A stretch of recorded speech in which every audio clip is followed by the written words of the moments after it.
2016, saudara, ada yang latihan perang di belakang pesantren 3 hari 3 malam dari pagi sampai sore, batu bledur. Mereka kita protes, mereka bilang enggak, ini latihan perang. Tentara maupun polisi ada tempatnya buat latihan perang, bukan? Betul, betul, bukan di kebunnya masyarakat lemah lendat, betul.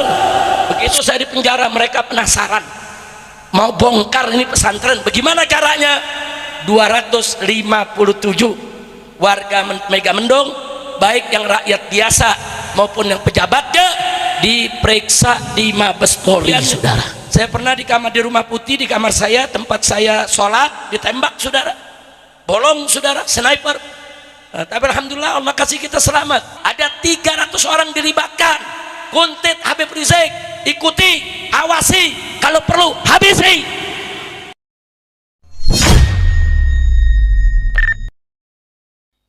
Assalamualaikum warahmatullahi wabarakatuh.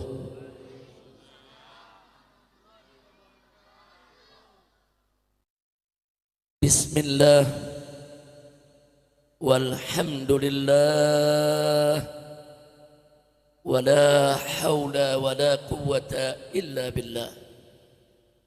Ashhadu an la ilaha illallah wahdahu la syarika lah, wa ashhadu anna sayyidana Muhammadan abduhu wa rasuluh la nabiyya ba'dah.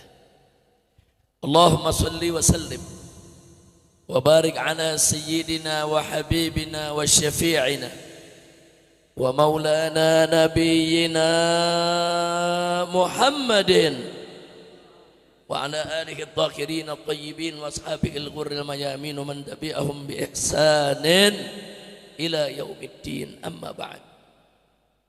Siyadatul habaib asy-syurafa wa sa'adatul ulama'il fudala wa fadilatul umara'il kurama wa jami'il hadirin wal hadirat al-ahibba'il a'izza rahimakumullah. في هذه المناسبة السعيدة وبمثل هذا الاجتماع المبارك لا أنسى أن أوصيكم جميعا ونفسي بتقوى الله وبطاعة رسول الله صلى الله عليه وسلم، فنسأل الله سبحانه وتعالى أن يهدينا إلى صراطه المستقيم ويجعلنا من المتقين ويدخلنا جنته جنة النعيم بحق سيد المرسلين والحمد لله رب العالمين. تقبل الله منا ومنكم فتقبل يا كريم. Satu kebahagiaan dan satu kehormatan bagi saya pada malam hari ini bisa kembali bersilaturahim dengan para tokoh, para ulama, para ajengan dan masyarakat lemah nendet. Setelah sekian lama kita tidak kumpul, kita tidak berjumpa, akhirnya pada malam hari ini dengan izin Allah Subhanahu wa taala kita bisa kumpul dalam acara yang penuh keberkahan. Alhamdulillah. Oleh karenanya saya sampaikan terima kasih dan apresiasi penghargaan yang tinggi kepada segenap panitia penyelenggara yang telah bekerja keras untuk mensukseskan acara ini dan semua pihak yang sudah membantu kelancaran acara ini, ya ikhwan. Nah, karenanya kepada para ajengan, para kiai, para tokoh masyarakat lemah nendat, saya sampaikan jazakumullahu khairal jaza. Amin ya rabbal alamin.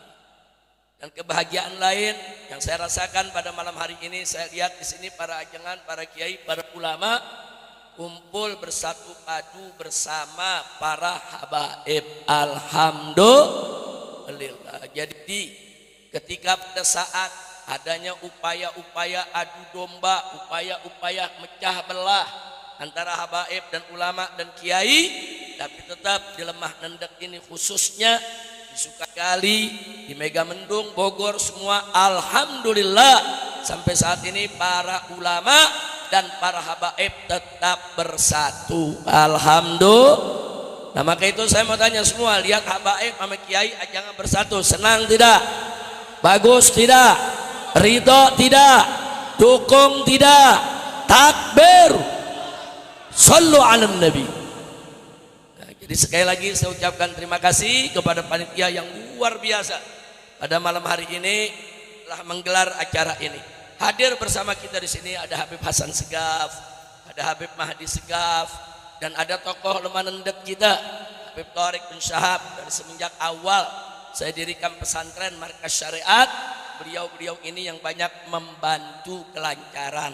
Alhamdulillah. Di sini juga alhamdulillah tidak sedikit ada Kiai Haji Hamdun, Kiai Haji Rosadi, kemudian ada tokoh-tokohnya Haji Aceng, Haji Aden, dan ada Ajangan Suja yang ikut datang bersama kita. Begitu juga ada Ustadz Makmur, Ustadz Khairi, terlalu banyak kalau saya sebutkan satu persatu. Dan juga Bapak Lurahnya, yaitu Bapak Lurah Sukagali, yaitu Bapak Darman. Nah, mudah-mudahan beliau bisa menjadi pemimpin yang baik, menjadi pemimpin yang tauladan, yang selalu dekat dengan para habaib dan ulama. Amin ya rabbal alamin. Ahibail kiram, pada malam hari ini kita kumpul di tempat ini dalam rangka untuk memperingati kelahiran seorang manusia besar yang berjiwa besar, yang memiliki sejarah yang besar, juga mempunyai nama yang besar karena dididik dan dibesarkan oleh yang maha besar, yaitu peringatan Maulid Nabi besar Muhammad sallallahu alaihi wa alihi wa sahbihi wasallam. Nah, saya ingin ingatkan diri saya, begitu juga kepada semua umat yang saya cintai, masyarakat lemah nendek yang semoga senantiasa diberkahi Allah, bahwa Nabi yang kita peringati maulidnya pada malam hari ini bukan sembarang Nabi. Beliau adalah Sayyidul Anbiya wal Mursalin, penghulunya para Nabi, penghulunya para Rasul, saudara. Bahkan beliau bukan manusia sembarang manusia. Beliau adalah basyarun la kal basyari. Beliau manusia yang tidak seperti manusia lainnya, saudara. Kenapa? Karena beliau adalah seorang nabi pilihan Allah. Beliau seorang mustafa, beliau seorang muttaba, beliau seorang yang maksum, yang selalu dijaga oleh Allah dari segala kesalahan. Alhamdulillah. Nah, saudara, di dalam Al-Qur'anul Karim Allah menyatakan tentang kita punya Nabi alaihi salatu wassalam, di mana Allah menyatakan wa ma arsalnaka illa rahmatan lil alamin. Tidaklah kami utus engkau wahai Nabi, wahai Rasul, wahai Muhammad, kecuali sebagai rahmat untuk semesta alam. Bu, kumaha damang bu? Alhamdulillah sehat insya Allah bu ya. Bapak semua insya Allah mudah-mudahan hujan ini membawa rahmat. Amin. Kita kalau turun hujan baca doa Allahumma shayyiban nafi'a. Artinya ya Allah, jadikanlah hujan ini menjadi hujan pembawa rahmat, bukan hujan pembawa bencana, bukan hujan pembawa musibah, tapi hujan yang membawa rahmat untuk kita semua. Amin.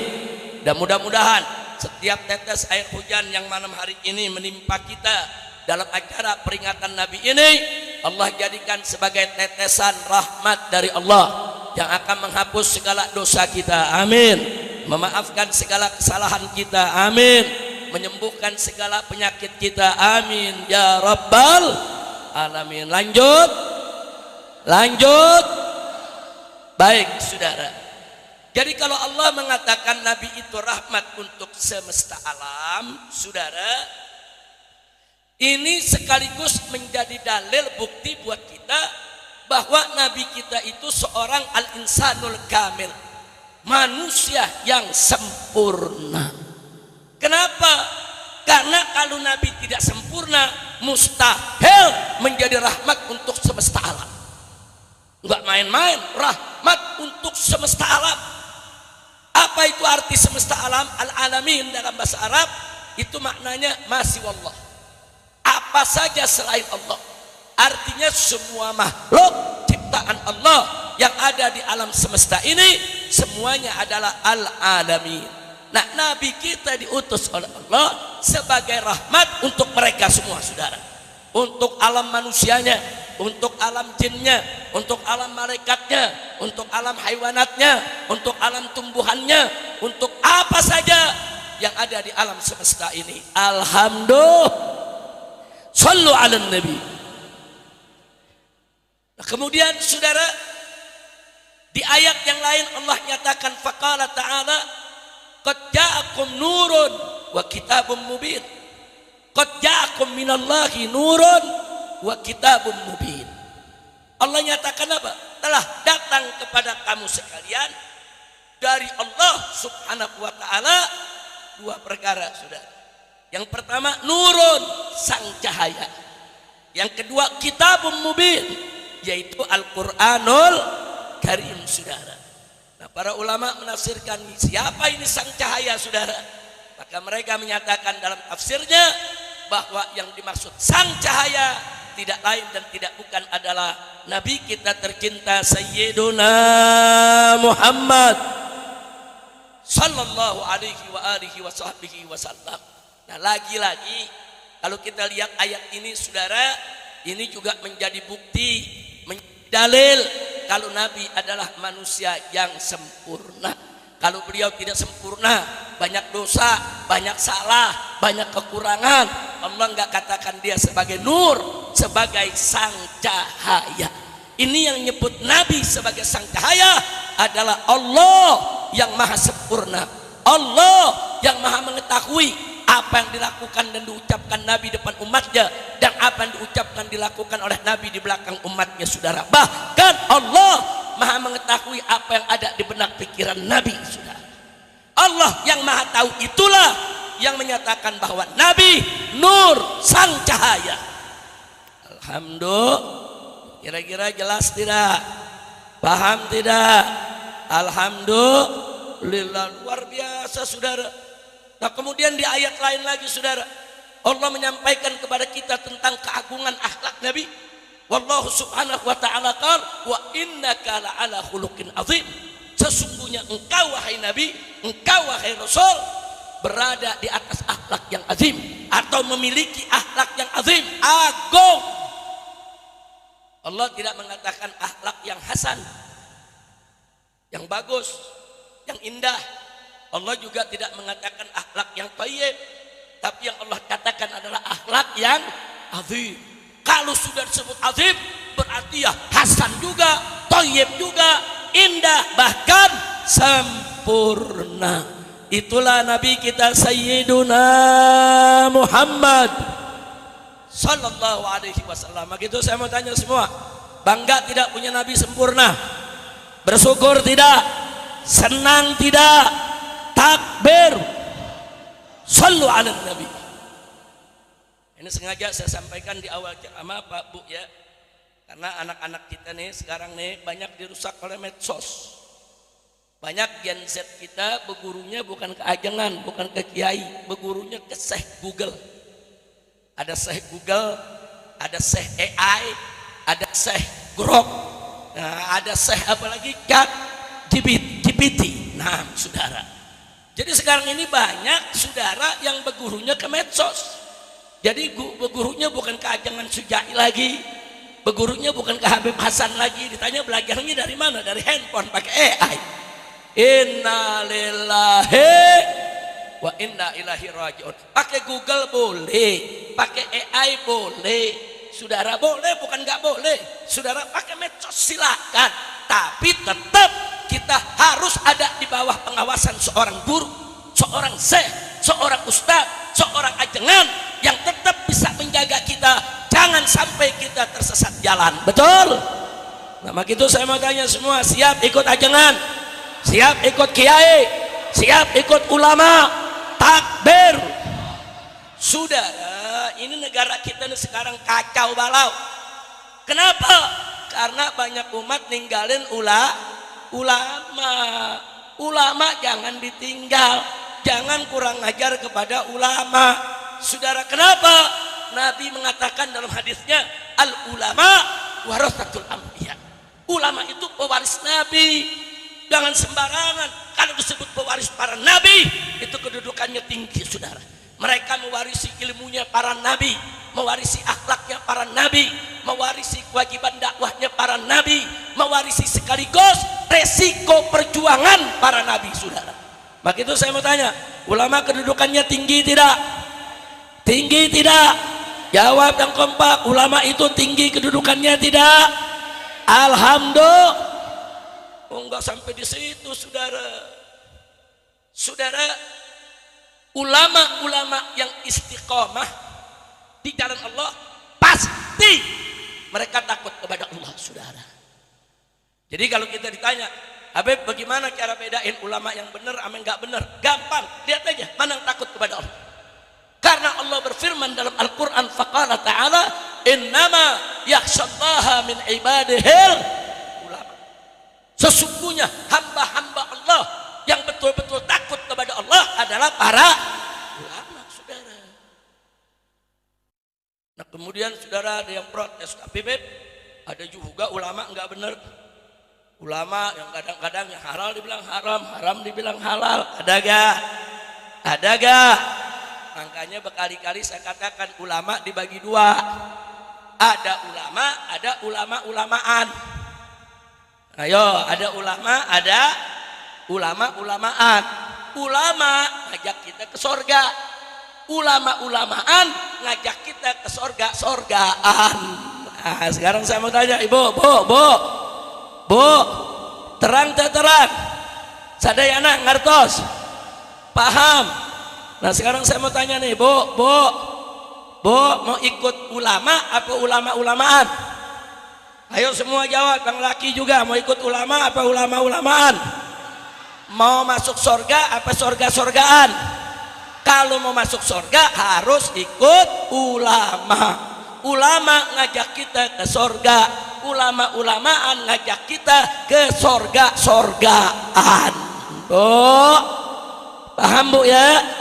Jadi semua saya mau tanya di sini, mau ikut ulama apa ulama-ulamaan? Ulama, saudara. Dan Allah yang nyatakan dalam Al-Quran tentang ketinggian kedudukan ulama. Apa Allah nyatakan? Faqala ta'ala, yarfa'illahu alladhina amanu minkum walladhina utul ilma darajat. Allah yang tinggiin. Kata Allah, Allah tinggikan kedudukan orang-orang beriman dan mereka yang memiliki ilmu, saudara. Darajat, sekian derajat Allah tinggikan. Ini yang meninggikan mereka Allah. Allah yang maha tinggi meninggikan kedudukan ulama. Allah yang maha mulia memuliakan para ulama, saudara. Nah artinya apa? Kalau Allah yang maha tinggi meninggikan ulama, Allah yang maha mulia memuliakan ulama, maka kita sebagai hamba-hamba Allah wajib memuliakan mereka yang dimuliakan Allah. Wajib kita meninggikan kedudukan mereka-mereka yang ditinggikan derajatnya oleh Allah. Betul? Itu sekali lagi saya mau tanya di sini semua cinta sama ajangan, cinta sama kiai, cinta sama ulama, siap ikut mereka, takbir. Cuman kadang-kadang nih Pak Bu ya, zaman sekarang nih serba salah. Kalau ada keluarga meninggal dunia, panggil ajangan, tahlil, baca doa, panggil kiai, panggil habib. Nah, kalau dagangan gak laku-laku, datang ke kiai minta wiridan. Betul? Betul. Kalau berobat aja berobat nggak baik-baik, datang lagi ke kiai minta air dibacain. Betul? Betul. Nah, kalau mau ngawinin aja ingat ke kiai buat nikahin anak. Betul? Betul. Giliran milih pemimpin kiai ditinggal. Ayo benar. Benar. Kita tanya, ente mau pilih presiden, mau pilih gubernur, mau pilih bupati, mau pilih camat, kenapa ente nggak tanya dulu sama ulama? Jawabnya apa? Ulama nggak ngerti politik. Pala lu bau menyan. Kacau tidak? Ayo jujur, saudara, begitu terjadi tidak? Terjadi, saudara. Saudara, Milih pemimpin itu enggak sembarangan.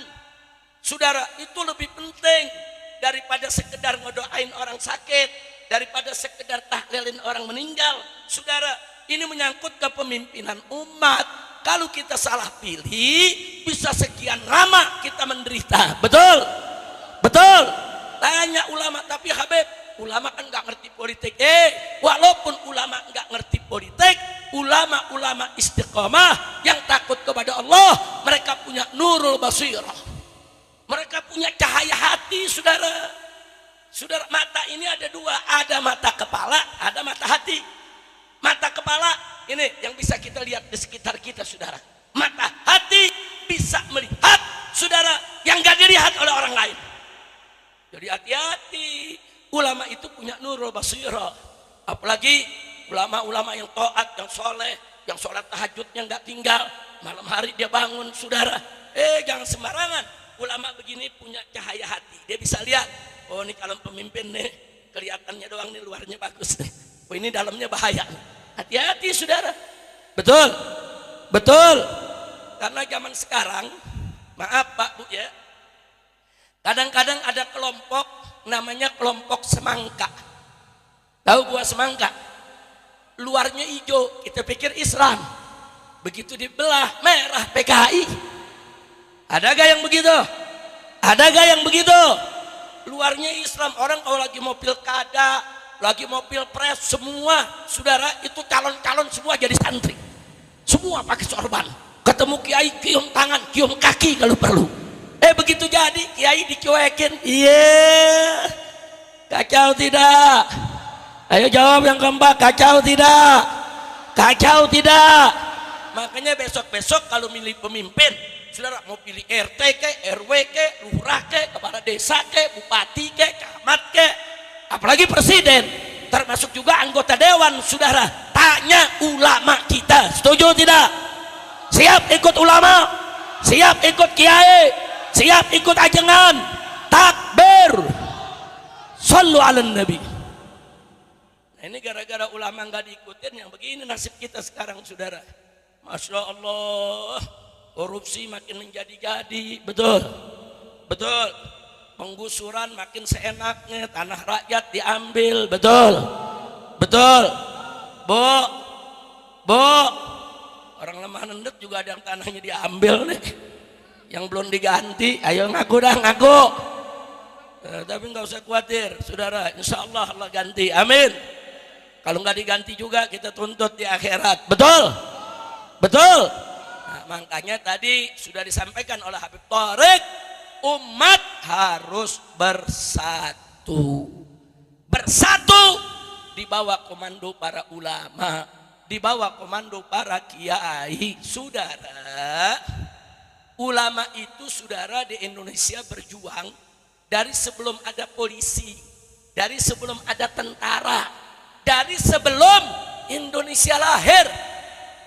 Indonesia ini lahir tanggal 17 Agustus tahun 1945, saudara.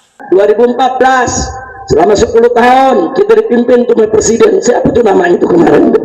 Udah, lu jangan nyebut-nyebut nama, tapi yang disebut benar. 10 tahun apa yang terjadi, saudara? Zaman Pak Harto, korupsi di kolong meja. Reformasi, korupsi di atas meja. Zaman yang kemarin, korupsi sama meja-meja ini berlari semua. Kacau tidak? Ayo saya tanya, jawab yang jujur. Kacau tidak?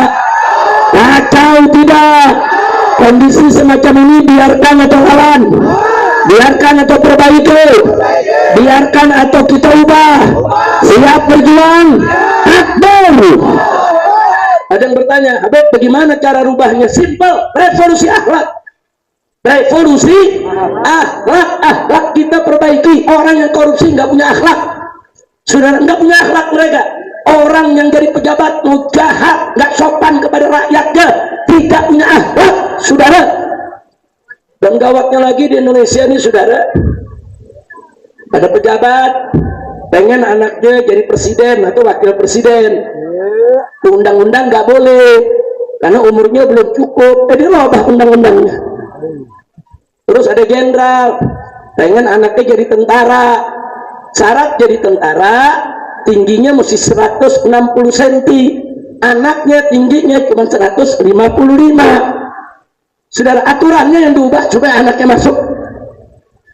Udah anak pendek aja, pakai aturan yang diubah. Kacau tidak? Kacau tidak? Nah ini yang terjadi, saudara. Banyak pejabat model begitu tuh nggak punya akhlak. Saudara, orang kalau anaknya sudah tidak memenuhi kriteria, nggak usah. Anaknya kan bisa jadi dokter, saudara, bisa jadi pengusaha, bisa jadi pejabat yang lain. Kenapa undang-undang dua kodok? Oh, anak saya ini mau jadi tentara, nurunin saya, tapi tingginya nggak cukup. Coba aturan. Dirubah itu jenderal, namanya jenderal Baliho. Benar gak? Tahu? Iya, yang dulu foto saya diturun-turunin, beraninya cuma fotonya doang, sama orangnya nggak berani. Masya Allah, kacau tidak? Kacau tidak? Begitu juga wapres, saudara. Oh, mestinya umurnya genap 40 tahun baru boleh, tapi dia ngebet dengan anaknya jadi. Dirubah peraturannya, saudara. Udah 35 tahun aja nggak apa-apa, saudara. Nggak boleh kita mengubah undang-undang hanya untuk kepentingan keluarga. Kayak sekarang nih ada satu menteri ini lagi, saudara, dia paksa itu SPBU pom bensin yang bukan Pertamina, dia paksa harus beli bensin dari Pertamina, saudara. Nah yang swasta ini bilang kami sudah impor bensin bagus dari luar, kami nggak mau beli dari Pertamina. Pertamina tanya kenapa nggak mau? Karena Pertamina bensinnya dipakein etanol. Etanol itu bisa merusak mesin. Saya mau jaga supaya pelanggan saya mobil dan motornya nggak rusak, saudara. Nah akhirnya apa? Menteri paksa. Nah gara-gara dipaksa, saudara, pom bensin tadi milih tutup. Ya kalau begitu kami tutup aja. Akhirnya ribuan pekerja di PHK, saudara. Apa maksa orang? Nah sekarang akhirnya dirubah. Apa dia bilang? Ya sudah, lalu sekarang nggak mau pakai Pertamina gara-gara etanol, kita bikin peraturan semua pom bensin harus campur dengan etanol. Ini apa? Kok dia mau rusak mesin orang, dia memaksa orang, dia memonopoli. Menteri begini pecat, nih merusak negara, bikin malu di dunia, betul? Namanya aja Bahlul, namanya siapa? Tahu Bahlul apa? Bahlul, tahu Bahlul? Namanya aja Bahlul, makanya namain anak yang benar. Ada orang namain anak sulit, ya udah hidupnya susah terus. Jangan namain anak yang bagus, betul? Namain anak yang artinya bagus, nggak apa-apa. Mau pakai bahasa Arab boleh, mau pakai bahasa Sunda boleh, mau pakai bahasa Jawa boleh, mau pakai bahasa Indonesia boleh. Yang penting artinya bagus, saudara. Ada orang namanya Budi, ada orang namanya bagus, ada orang namanya bahagia, bagus. Ada orang dikasih nama sedih, seumur hidup sedih melulu. Nah, makanya ngasih nama anak hati-hati, Bu. Ada lagi orang, saudara, mau ngasih anak pakai Al-Quran, main tunjuk aja.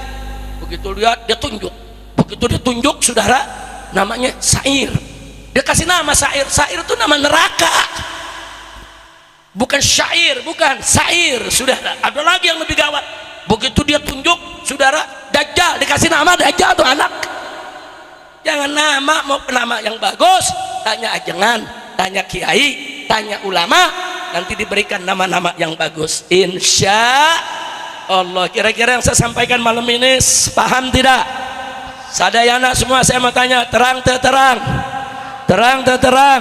Sadayana ngartos, betul? Maaf Bu ya, saya nggak bisa ceramah bahasa Sunda, abdi mah ngartos bahasa Sunda.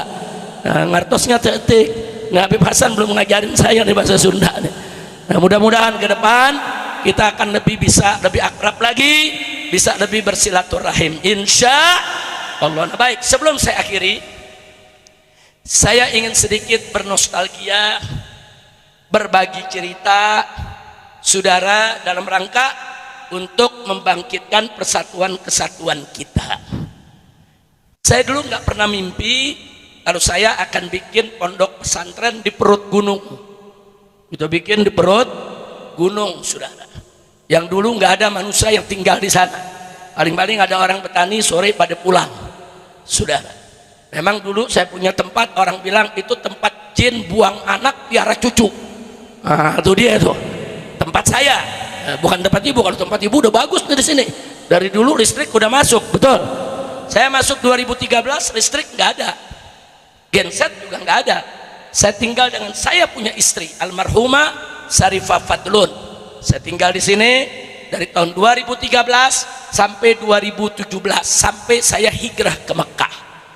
Jadi dulu begitu saya tinggal di sini, saudara, kalau lagi ceramah ke Jakarta kemana, saya dari sini, saya turun ceramah, selesai ceramah pulang langsung masuk lagi ke gunung, saudara. Kadang-kadang sampai gunung tuh jam 4 pagi, kadang-kadang azan subuh dan seterusnya. Nah, cuman yang ingin saya berbagi cerita, untuk pindah ke gunung seperti ini, ke kampung di atas gunung yang dulu memang gak ada listrik dan lain sebagainya, itu banyak ujiannya. Banyak ujian sampai hari ini. Nah, ujiannya apa? Saudara, baru kita beli 1 hektar tanah, baru 1 hektar nih kita beli. Saudara, waktu saya pulang ke Jakarta, datang preman-preman, saudara. Preman-preman yang biasa berkeliaran di puncak ini, saudara, dari orang-orang timur sana, saudara. Datang, pagernya dirusak, tanaman dihancurkan, saudara. Nah, jadi awal kita tinggal begitu, kita balik, kita tanya sama petani, siapa nih yang kerjain? Oh, ini preman Habib, jumlah sekian puluh orang, kami petani nggak berani untuk lawan. Saudara, kita pindah kemari bukan mau ribut, betul, betul. Pindah kemari mau bangun pesantren. Tapi kalau ada preman kurang ngajar ajak ribut, ya jadiin, saudara.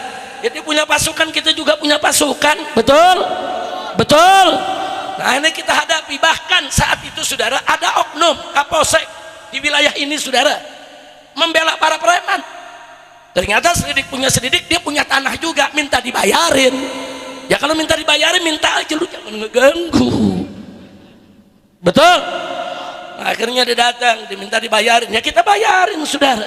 Kita bukan mau ribut, mau bangun pesantren, saudara. Wah, luar biasa, saudara. Nggak sampai di situ, di 2016, saudara, ada yang latihan perang di belakang pesantren. Ibu-ibu ingat tuh, ingat gak ada yang latihan perang? Ingat gak? 3 hari 3 malam dari pagi sampai sore, batu beladur, beladur. Nih, sejak kapan lemah nendet jadi latihan perang, saudara? Mereka kita protes, mereka bilang enggak, ini latihan perang. Tentara maupun polisi ada tempatnya buat latihan perang, bukan? Betul, betul. Bukan di kebunnya masyarakat lemah nendet, betul. Saudara, kurang ngajar, saudara. Dia latihan bisa-bisa, saudara. Sehari latihan, habis subuh aja di belakang saya punya rumah di pesantren, di kebun teh. Oh, itu udah api-api, saudara. Ada bom api, kemudian ada peluru, saudara, ditembakkan sengaja mau nakut-nakutin. Sehari, 2 hari, 3 hari kita beli petasan teko di Barung Panjang kan banyak petasan teko, betul. Beli 3 biji, lu latihan dan hari gua latihan juga, saudara. Kebetulan di tempat saya kan ada bukit-bukit yang tinggi, saudara. Begitu mereka mulai kita pasang 1 petasan teko, blegar, segunung bunyinya, bu. Itu yang nembak berhenti, dicoba lagi nembak sekali, kita pasang yang kedua, blegar, saudara. Yang nembak berhenti lagi. Nah, dia coba lagi sekali, kita pasang lagi yang ketiga, bubar latihannya. Ya bukan dia aja yang bisa tartertor, darderdor, petasan juga banyak, betul. Takbir. Akhirnya mereka keluar, diketawain sama warga di sini. Saya masih ingat mereka keluar tuh, turun, diketawain sama warga, saudara. Nah, itu juga ujian. Mereka pengen saya dibongkar, jangan bikin pesantren, saudara. Dia latihan perang. Ada lagi yang menarik, saudara. Waktu itu ada kepala desa baik dengan MS, saudara. Kita dikasih tahu, Habib, ini ada orang-orang, Habib, entah dari mana, bawa selembar kertas, tulisan judulnya, saudara, warga Sukagali, saudara, dan warga desa Kuta menolak adanya pesantren markas syariat. Warga disuruh tanda tangan semua, Pak RT, Pak RW, warga. Saya dikasih tahu, Pak Lurah yang kasih tahu, ini bagaimana ini, Habib? Saya nggak berani, sebab yang datangnya aparat-aparat yang oknum-oknum. Saya bilang sama kepala desanya, begini aja deh, ente foto kirim ke kita, kita mau lihat model suratnya, saudara. Jadi judulnya surat penolakan. Nah begitu sampai saya lihat modelnya, saya bikin surat yang sama, judulnya saya rubah, surat dukungan. Kirim ke warga, warga rame-rame tanda tangan, saudara. Masya Allah, ini intel-intel begini nih, masuk ke kampung, pengaruhi warga, awas, itu pesantren teroris, itu radikal, itu bisa merusak daripada mandat. Kurang ajar tidak? Kurang ajar tidak? Bikin surat penolakan, nggak ada warga mau tanda tangan. Bagus tidak? Bagus tidak? Begitu rubah judulnya surat dukungan, rame-rame tanda tangan. Alhamdulillah. Makanya saya ucapkan terima kasih kepada semua warga Lemah Nendet yang selama ini sudah mendukung perjuangan kami, mendukung keberadaan pondok pesantren. Alhamdulillah. Begitu juga kepada kepala desa Sukagali maupun kepala desa Kuta, saudara, yang selama ini alhamdulillah saudara tidak pernah mengganggu pondok pesantren. Alhamdulillah. Jadi gangguan pesantren ini banyak. Nggak sampai di situ, saudara. Bahkan waktu saya di sidang, gara-gara orang Lemah Nendet diri di pinggir jalan menyambut kedatangan saya. Dari Gadok kan pada keluar tuh di jalan. Habib, Habib, selamat datang, begitu Bu ya. Bu, betul Bu. Ya gara-gara ibu sambut saya ditangkap. Dia bilang Habib Rizik mengumpulkan orang pada saat Covid di Gadok. Siapa yang ngumpulin? Nah orang datang, saudara. Dia datang nyambut di jalanan, itu bukan ngumpulin, itu namanya rindo. Betul? Betul? Kapoldanya dipecat, saudara. Kapoldanya dimutasi, Kapolda Jawa Barat. Begitu juga Kapolres Bogor dicopot. Kenapa membiarkan Habib Rizik disambut? Ternyata ada yang iri, Bu. Bu, ada yang iri. Kenapa Habib Rizik pakai mobil keluar berdiri, orang sambut, padahal nggak lempar-lempar baju. Ayo saya lempar-lempar baju gak? Lempar-lempar hadiah gak? Habib Rizik gak lempar-lempar hadiah, tapi yang ngikutin banyak. Dia ngiri. Nah kalau dia berdiri gak ada yang datang, dia lempar-lempar baju, saudara, supaya orang pada datang. Kalau iri aja, yang gak usah nangkep orang. Betul? Takbir. Nggak sampai di situ. Saya ini kan di sidang urusan orang ngumpul. Kepala desa, Pak Camat dipanggil ke pengadilan, saudara. Yang ditanyanya bukan soal ngumpul, itu MS suratnya mana? Pengadilan soal apa yang ditanya? Soal surat, saudara. Jadi mereka membuat keputusan dari pengadilan bahwa lahan MS adalah lahan negara, MS tidak sah berdiri di sana dan wajib dibubarkan, saudara. Tapi nggak bisa kita lawan, saudara. Kita bilang kita punya transaksi kok, kita punya jual beli dengan masyarakat dalam bentuk overgarap, ditandatangani RT, ditandatangani RW, ditandatangani kepala desa, ditandatangani Pak Camat. Bahkan saudara, kami dapat surat dari Bupati, kami dapat surat dari Gubernur Jawa Barat ketika itu, saudara. Ketika itu tanah MS baru 33 hektar. Ketika itu dapat dukungan sampai Gubernur, saudara. Bahkan kawan-kawan pejabat ini, Habib, kalau bisa diperluas lagi. Kita perluas, saudara. Kita perluas bukan dengan menjarah, bukan dengan ngambil tanah orang, tapi diperluas dengan jual beli. Sah tidak? Saya mau tanya, sah tidak? Kesian warga Kuta, warga Lemah Nendet, saudara. Begitu saya di penjara, mereka penasaran mau bongkar ini pesantren, bagaimana caranya? 257 warga Megamendung, baik yang rakyat biasa maupun yang pejabatnya, diperiksa di Mabes Polri, saudara. Lurahnya diperiksa, camatnya diperiksa, saudara, sekretaris sekdanya diperiksa, semua diperiksa, saudara. Ada 257 orang, semua diperiksa sebagai saksi untuk ngikat bahwa Habib Rizik merampas tanah negara. Tujuannya itu aja. Jadi sampai hari ini semua 257 orang sudah diperiksa. Kemana saya doang yang belum diperiksa, saudara. Nah jadi ini cara-cara begini, cara-cara kotor. Tapi nggak usah khawatir, ini sekarang bukan zaman Jokodok lagi, saudara. Ini sekarang zaman Bapak Prabowo. Alhamdulillah. Bilang nggak, di zaman Prabowo, saudara, beliau bukan musuh Islam, beliau bukan musuh ulama, beliau bukan musuh pondok pesantren. Jadi Pak Lurah, Pak Haji Darman, jangan khawatir bahwa di zaman Bapak Presiden Prabowo ini, saudara, beliau tidak akan biarkan orang seenak-enaknya untuk membongkar pondok pesantren. Betul? Nah, maka itu saya mau tanya, ujian markas syariat banyak tidak? Banyak tidak? Wah, ujiannya macam-macam, saudara, macam-macam ujiannya. Saya pernah di kamar di Rumah Putih, di kamar saya, tempat saya sholat, ditembak, saudara, bolong, saudara, sniper. Nah, tapi alhamdulillah Allah kasih kita selamat. Enggak sampai di situ, saudara. Sebelum peristiwa KM 50, saudara, sebelum peristiwa KM 50, ada 3 intel band kita tangkap di villa sini nih, yang sekarang jadi gerbang Eiger, saudara. Nah, dulu di situ ada villa-villa, ada lapangan bola, ada villa-villa. Ingat tidak? Nah, itu salah satu villa dijadikan pos intelijen untuk mengawasi saya, untuk nguntit saya, bahkan untuk menghabisi saya, saudara. Nah, mereka bikin kegiatan, akhirnya digerebek sama santri dan sama laskar, saudara. Kita pegang, periksa, ada kartu PIN-nya 3-3-nya. Periksa, yang satu tentara, yang satu mahasiswa, yang satu adalah wartawan. 3-3-nya punya kartu Badan Intelijen Negara.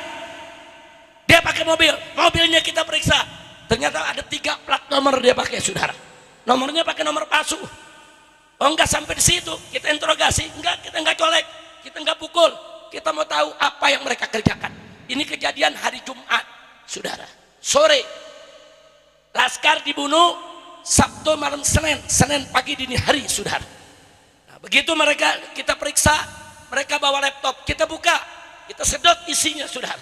Enggak, kita enggak ambil laptopnya, kita kembalikan. Kita punya ahli IT, kita punya ahli media, sedot isinya, saudara. Ternyata begitu kita buka, operasi delima, ada 300 orang dilibatkan. Kuntit Habib Rizik, ikuti, awasi, kalau perlu habisi. Kurang ajar tidak? Nah, begitu itu bongkar, saudara, mereka marah, terjadilah peristiwa KM 50, saudara. Mereka membunuh saya satu mobil, saya, istri saya, anak saya, adik cucu saya, saudara, semua cucu ikut, semua putri saya ikut, saudara. Nah, mereka ini pengecut. Kalau mereka mau bunuh saya, silakan, saudara, tapi jangan lakukan manuver-manuver. Ada perempuan, ada ibu-ibu, ada bayi, saudara, nggak boleh, saudara. Kalau mereka jantan, silakan, tentukan saja mau perang kapan, mau tembak-tembakan kapan, mau bawa berapa orang, tanggal, tempat, hari, tempat, silakan tentukan. Kalau mereka bawa 100 orang, saya bawa 100 orang, ayo kita tempur, jangan pengecut jegat di jalanan, betul? Takbir, angkat tangan semua, takbir, sallu ala nabi. Nah, itu kejadian di zaman siapa itu? Zaman yang kemarin. Kalau yang sekarang gak usah khawatir, saudara. Yang sekarang insya Allah punya niat mau perang lawan mafia, mau perang lawan koruptor, dan mau perang lawan oligarki. Bagus tidak? Kemarin Bapak Presiden Prabowo Subianto, saudara, beliau memberikan pernyataan, saya akan perang lawan koruptor, lawan mafia, lawan oligarki yang menyusahkan rakyat. Dan saya tidak takut kalau mereka ngancam saya. Saya akan lawan, saya nggak takut dengan ancaman mereka. Saya tanya, pernyataan Presiden bagus tidak? Jujur, bagus tidak? Bagus tidak? Dukung tidak? Senang tidak? Tapi waspada, Presiden bicara, saudara, nada agak bergetar.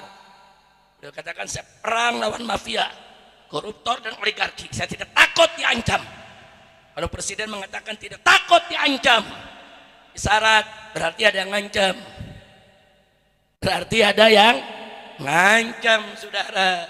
Nah, sekarang saya tanya, kalau Presiden aja diancam, apalagi ente semua? Betul? Betul? Presiden aja diancam, kira-kira orang lemah nendet diancam nggak? Diancam, saudara. Nah, kalau mereka berani ancam Presiden, apalagi ancam rakyat, ini nggak boleh dibiarkan. Makanya saya sudah sampaikan beberapa hari ini, saudara, baik melalui DPP FPI lewat suratnya, saudara, maupun di atas mimbar, maupun lewat kawan-kawan yang ada di sekitar Bapak Presiden, saudara, bahwa kalau Bapak Presiden betul-betul serius mau perang lawan koruptor, mau perang lawan mafia, mau perang lawan oligarki, maka para habaib, para ulama, para kiai bersama umat Islam akan siap berdiri barisan depan untuk melawan para mafia dan koruptor. Angkat tangan semua, takbir. Siap perang lawan koruptor, siap perang lawan mafia, siap perang lawan oligarki, siap bela presiden. Takbir. Sallu ala nabi. Jadi sekarang kita tinggal tunggu aja. Saya minta presiden serius, jangan omon-omon. Jangan omon-omon, kalau omon-omon gak jadi. Tapi kalau serius, saya siap paling depan, saudara. Lawan itu koruptor, oligarki, saudara, yang selama ini bikin susah rakyat. Betul? Takbir. Nah, baiklah saudara. Nah, sekarang saya juga ingin informasikan kepada semua warga Lemah Nendek. Kita di pesantren ini banyak punya program. Ada program pendidikan. Dari dulu saya sudah tawarkan untuk masyarakat Lemah Nendek. Masih ingat Habib Hasan, masih ingat Habib Torik. Kalau masyarakat Lemah Nendek ada anak yatim, tapi sudah selesai SD-nya, silakan masukkan ke MS gratis. Sudah berkali-kali kita umumkan khusus untuk masyarakat sekitar markas syariat, masyarakat Pekancilan Desa Kuta, masyarakat Lemah Nendek dari Desa Sukagali, silakan. Itu pesantren punya ibu-ibu, itu pesantren punya bapak-bapak. Saya perlu sampaikan di sini ada kepala desa. Itu pesantren wakaf, bukan milik pribadi saya, bukan. Saya, anak saya, mantu saya, cucu saya sampai ke bawah haram menjual itu tanah walaupun sejengkal, saudara. Nggak boleh, itu wakaf.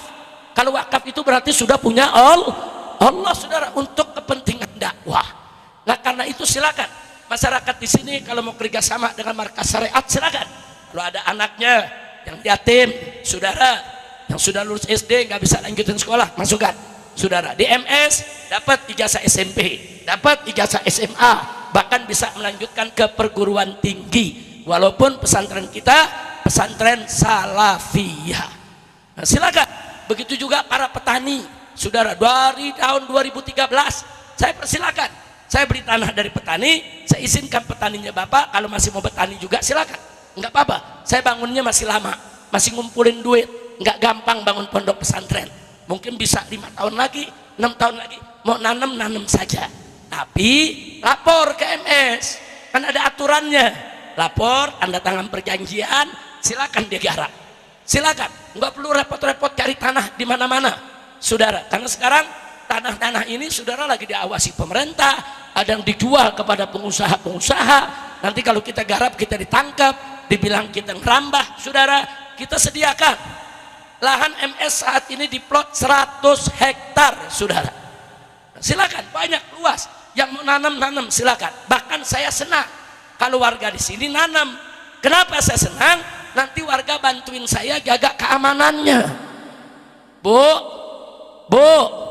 kita mau bangun rumah sehat nih, nggak jauh di sini nih. Tahu kan depan kan? Itu bukan main-main. Kita memang mau bangun klinik, poliklinik. Saudara, nanti mau yang beranak, yang mau dioperasi kecil, kita kerjasama dengan Rumah Sakit Umi di Bogor. Tapi untuk bangun ini kan mesti ngumpulin duit dulu. Nah, salah satu upaya kami ngumpulin duit, saudara, kami berkebun. Di atas ada kebun alpukat, ada kebun cengkeh, ada kebun kopi, ada kebun sayur-sayuran. Saudara, hasilnya buat penanam modal, buat yang kerja, dan juga buat pondok pesantren. Nah, cuman saya sedih. Sedihnya kenapa? Beberapa kali tanaman kita di atas dicolong orang. Saudara, nah, kita ini besok ada yang lapor nih, saya punya mantu, Abah, ini 4 hari lagi kita mau panen nih, Pak. Alhamdulillah. Atau 2 hari kemudian lapor lagi, Abah, udah ada yang panen dulu kan, Pak. Habis semua, saudara. Innalillahi wa inna ilaihi rajiun. Tapi kalau orang-orang Lemah Nendek yang bertani kan bisa kerjasama, bisa saling menjaga, betul? Paling tidak orang Lemah Nendek bisa lapor, oh ada orang tuh, entah dari mana tuh, nggak dikenal, atau bawa motor, bawa keranjang, atau bawa mobil, mereka ambil. Saudara, kalau tetangga kami masyarakat Lemah Nendek, ibu-ibu ada yang ngidam, pengen nyobain alpukat MS, ambil aja Bu. Ya, masyarakat mau ambil, palingan diambil berapa sih? 2, 5, 6, ambil halalan thayyiban. Tapi kalau ngambil sepuun lain itu. Bu, ngambil sepuun apa tuh namanya? Nyolongnya nggak kira-kira, saudara. Nah makanya rumah sakitnya nggak jadi-jadi. Nah duitnya nggak kumpul-kumpul, saudara. Nah ini saya mau ajak kerjasama semua. Ayo kita kerjasama. Pokoknya kalau ada ibu-ibu, bapak-bapak yang petani, ada beberapa warga Lemanendet membantu di kebunnya Habib Lutfi, saudara, nanam kacang idamame, saudara, itu juga termasuk yang dicolong juga tuh, saudara. Satu petak tahu besok mau di ini kacangnya udah nggak ada semuanya. Subhanallah, masya Allah. Ada lagi yang canggih Bu. Kalau ini bukan di MS, saya punya sahabat Habib Muhammad bin Agil Al-Attas. Dia punya pesantren Rubatul Fatah di Ciapus, saudara. Di Ciapus. Dia nanam di situ, saudara, pohon apa namanya, jahe, saudara. Kan jahe itu buahnya di bawah tuh, saudara. Nah, dia kasih kabar, Habib Rizik, kita mau panen jahe, kapan antum mau datang? Ya insya Allah nanti kita datang. Cuman saya nggak bisa datang, akhirnya ada acara. Begitu harinya, saudara, santri turun, ingin panen, begitu diangkat tinggal daunnya doang. Bisanya tuh maling ngambil jahenya ditanam lagi. Jadi dari luar gak kelihatan, saudara. Begitu dicabut, semua jahenya udah habis. Emang super ini pada maling, saudara. Gawat tidak? Gawat tidak? Maka itu saya mau tanya orang Lemanendet nih, mau bantu Habib tidak? Mau bantu pesantren tidak? Siap kerjasama? Takbir! Saudara, saya mau kasih info lagi. Dulu ada tanah lapangan bola yang sekarang jadi gerbang Eger. Eger meminta itu, saudara. Kita punya syarat, bukan tidak. Sampai saat ini baru sebagian syarat dipenuhi. Saya katakan boleh, silakan ambil, silakan Anda bikin itu gerbangnya. Tapi ingat ya, satu, jangan coba-coba bikin tempat wisata yang pakai maksiat. Orang Lemanendet nih orang taat beragama, orang agamis, nggak mau ada maksiat di Lemanendet. Betul? Takbir. Itu yang pertama. Yang kedua, saya bilang tanah markas syariat harus diganti. Saya nggak mau terima duit, enggak. Kenapa? Ini tanah beli dari duit umat, bukan duit saya. Umat nyumbang, temen nyumbang, ustadz nyumbang, pedagang nyumbang, saya beli. Untuk apa? Untuk bangun klinik, rumah sehat buat masyarakat Lemanendet supaya bisa berobat gratis. Nah kalau ini mau diambil harus ada ganti. Tanahnya nggak boleh jauh-jauh, di seberang sini, saudara. Diganti, nggak sampai situ. Bahkan saya minta dari ujung sana sampai masjid sini, saudara, harus dirapikan. Ini masjid harus dibangun, bikin 2 lantai, bikin 3 lantai, bikin yang keramik yang bagus, saudara, supaya masjid ini makmur. Perbaiki yaitu tempat daripada wudhunya, perbaiki tempat toiletnya, saudara. Dan setelah masjid, bikin tempat UMKM, biar masyarakat di sini bisa berdagang, produk-produk hasilnya. Jangan nanti di sini ada yang wisata, yang dagang dari luar, betul? Musiknya yang dagang orang Lemanendet, betul?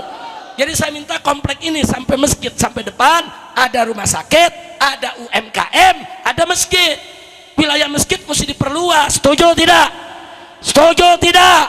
Takbir. Ya, tapi kalau mereka nggak mau, ya kita nggak mau juga, saudara. Nggak bisa. Ada beberapa tanah masyarakat dan juga tanah MS yang sampai hari ini belum dibayar oleh Eger. Kita sudah ketemu dengan Eger. Kita nggak mau ribut. Kita nggak mau ribut. Mereka mau bayar pakai duit. Saya nggak mau duit. Anda ambil 1 hektar ganti 1 hektar. Anda ambil 10 hektar ganti 10 hektar. Nah, jadi sekali lagi kita minta diganti sesuai, saudara, dengan yang kita miliki. Saya bilang itu 10 hektar tanah markas syariat di dalam Eger, saudara, itu bukan duit pribadi saya beli, bukan. Itu duit umat. Habib, ini kita nyumbang 5 juta. Habib, ini ada 10 juta. Habib, ini ada 5.000. Habib, ini ada 20.000. Kita kumpulin, beli tanah untuk pesantren, saudara. Nah, kalau memang dari pihak pemerintah ada mau ambil, silakan. Ya tapi duduk dong, musyawarah dong, betul? Takbir. Maka itu saya mau jaga, siap jaga pesantren, siap bela pesantren, siap untuk kerjasama dengan pesantren, Takbir. Nah, ini gangguan yang terbaru, saya mau kasih tahu semua saudara, hati-hati. Saya nggak mau nanti masyarakat petani diadu domba antar petani, atau diadu domba dengan masyarakat lemah nendak, atau diadu domba dengan pesantren, saudara. Sekarang ada gerakan tanah di belakang diambil, alasannya untuk food estate, untuk ketahanan pangan nasional. Ini dulu program Bapak Presiden ketika beliau itu masih menjadi Menteri Pertahanan. Nah, ini triliunan duitnya, bukan miliaran lagi. Nah, menawarkan kerjasama kepada masyarakat. Nah, bagaimana masyarakat bikin ketahanan pangan, nanam padi, nanam segala macam kebutuhan. Karena Pak Bu, dikhawatirkan 5-10 tahun ke depan dunia ini akan krisis pangan. Di mana-mana akan krisis pangan. Duit sebanyak apapun, emas sebanyak apapun, nggak ada gunanya. Nanti orang bisa perang berebut nasi, orang bisa perang berebut beras, orang bisa perang berebut jagung, saudara. Nah, maka itu program pemerintah sudah bagus. Ada food estate, bikin ketahanan pangan seluruh Indonesia. Duitnya triliunan, sudah bagus. Ya cuman jangan ada yang korupsi, betul, betul. Dan jangan ada yang pakai nama food estate untuk ngambil tanah rakyat, betul. Nah, makanya saya kaget, kok tanah MS yang di belakang, tahu-tahu ada orang masuk bilang ini untuk food estate, ini program pemerintah, saudara. Udah gitu dia kumpulkan, entah petani dari mana, mereka bilang ini tanah mereka. MS ini beli tanah dari para petani, ada surat offer garapnya, lengkap, satu bundel. Yang mau datang lihat silakan, saudara. Kita nggak pernah ngambil tanah orang. Nah, karena itu kepada oknum-oknum tentara, oknum-oknum polisi, oknum-oknum pejabat yang ada di Bogor atau Jawa Barat ini, silakan mau bikin food estate ketahanan pangan, silakan. Tapi izin dulu dong yang punya tanah, betul, betul. Datang ke MS bagaimana kita kerjasama? Kami butuh tanah 10 hektar untuk tanam padi, silakan. Kita bikin perjanjian, saudara. Bukan datang main caplok tanah orang. Kalau caranya begitu, saya tanya, biarkan atau lawan? Biarkan atau lawan? Takbir. Dan ini saudara akan saya laporkan langsung ke Bapak Presiden. Karena orang-orang begini selalu pakai nama. Kami dari TNI, kami diperintah Presiden. Enggak usah cerita-cerita diperintah Presiden lah. Saudara, Presiden gak suruh ngerampas tanah rakyat. Saya tahu kok. Presiden gak suruh itu ambil tanah rakyat. Saya tahu. Gak ada tuh Prabowo instruksi ambil aja tanah rakyat. Buat full estate, gak ada. Food estate dana resmi dari pemerintah triliunan, kerjasama dengan pemilik tanah dan dengan para petani. Bagus tidak? Nggak boleh ngambil tanah. Nah, maka itu saya minta kepada warga lemah nendak, begitu juga Sukagali semuanya, termasuk yang dari Pekancilan, Desa Kuta, hati-hati kalau ada yang datang, ini ada duit nih, sekian miliar, sekian ratus juta, yuk kita ambil tanah yuk main kita tanam, hati-hati. Kalau itu tanah milik orang jangan sembarangan kita garap. Nanti akhirnya kita diadu, saudara. Nanti kita diadu dengan pemilik tanah, betul? Saya mau tanya sekarang, mau diadu domba tidak? Mau diadu domba tidak? Jangan, saudara. Nah, saya akan terus perhatikan ini dan di PPFI nanti akan ikut membuat laporannya. Nah, jangan sampai ada oknum-oknum yang mau coba-coba untuk menekan rakyat. Saya akan lawan, saudara. Enggak, saya merasa saya di jalan yang hak kok. Saya beli kok. Saya bukan merampok kok. Saya bukan merambah kok, saudara. Saya lawan. Saya lawan. Nah, jangan coba-coba mereka mengganggu lahan pondok pesantren. Begitu juga masyarakat. Masyarakat lemah nendak. Enggak boleh ada yang sembarangan ngusir. Betul? Betul? Kalau mereka perlu tanah lemah nendak, duduk dengan masyarakat. Tawar dengan masyarakat dengan harga yang diridhoi masyarakat, betul tidak? Takbir. Saya mau tanya orang lemah nendak, kalau ada orang dari luar mau gusur tanah kita, biarkan atau lawan? Biarkan atau lawan? Pondok Pesantren Markas Syariat bersama Dewan Guru dan seluruh pegawainya serta santrinya akan selalu membela masyarakat lemah nendak kalau ada mau diganggu oleh siapapun. Angkat tangan semua. Takbir. Takbir. Sallu ala Nabi. Alhamdulillah. Nah, baik ya kawan, itu yang saya mau sampaikan. Mudah-mudahan ke depan kita bisa kerjasama lagi lebih baik. Amin. Doain biar rumah sakitnya jadi. Amin. Saya sebut bukan rumah sakit, rumah sehat. Ada yang nanya kenapa rumah sehat, Habib? Saya khawatir kalau disebut rumah sakit masuk sehat keluar sakit, yang masuk sakit keluar lebih sakit, namanya rumah sakit. Makanya kita kasih rumah sehat, karena dalam bahasa Arabnya pun disebut mustasfa, tempat penyembuhan, bukan tempat penyakitan, saudara. Makanya kita sebut rumah sehat. Ini kalau betul-betul ada rezeki nih, Allah gampangkan, Allah mudahkan, ini bentuknya poliklinik. Nanti ada THT-nya, saudara, ada dokter kandungannya, saudara, ada buat melahirkannya, ada juga dokter giginya, ada juga dokter sarafnya, saudara, apa saja. Orang sekarang banyak kena stroke, nanti kita siapkan dokter ahlinya, saudara. Nah, dan kita akan tuntun masyarakat. Habib, kita nggak ada yang punya BPJS, kita tuntun. Bagaimana supaya semua masyarakat bisa punya BPJS? BPJS itu hak rakyat, saudara. Hak rakyat. Nggak boleh ada rumah sakit yang seenaknya menolak, saudara. Nah, maka itu sekali lagi, insya Allah rumah sehatnya dijadikan oleh Allah. Amin. Ya Rabbal Alamin. Jadi di dalam kita mau bangun masjid raya untuk pondok pesantren, dan saya berharap juga masjid di sini nanti kita sama-sama bareng-bareng supaya bisa dipugar dengan ada kepala desanya di sini dengan masjid yang lebih bagus. Bagus masjidnya, bagus isinya. Insya